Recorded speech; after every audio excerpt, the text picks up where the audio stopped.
لوگ 14 اگست منا رہے ہیں، ظاہر ہے کہ اچھا عمل ہے.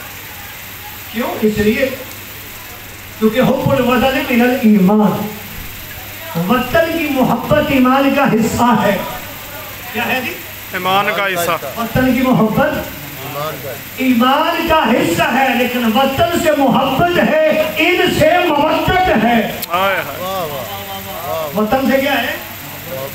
محبت ہے. گھر جملہ کہتا جاؤ بھائی، یہ جو وطن ہمیں ملا ہے، ہم بار بار کہتے ہیں پاکستان کا مطلب کیا؟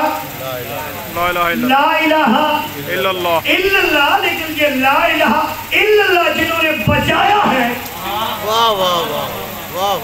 ان کے غم میں کے دل ہو تو ہمیں یہ بھی تو دیکھنا ہے کہ ہم نے کیا کرنا ہے، کہ ہم نے اتنی زیادہ خوشیاں منانی ہیں.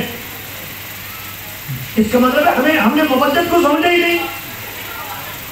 جن کی مودت اللہ نے واجب قرار دی، ان کے تو صدقے میں اللہ نے یہ کائنات بنائی ہے. ایک وطن کیا چیز ہے، ہم تو خود ان کے صدقے میں بنے. ایسے کیا نہیں؟ تو سب سے پہلے ان کا غم ہے، بعد میں وطن ہے. اب صحیح فرمائیں. ماشاءاللہ کے سب سے پہلے کیا ہے جی؟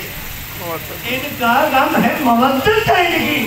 پہلے یہ دیکھ لیں کہ اگر یہ خوش ہے تو بے خوش ہونا ہے، اگر یہ غمگین ہے تو ہمیں کیا کرنا ہے؟ غمگین ہونا ہے. ایک درود پڑھیے آقا کی ذات سے.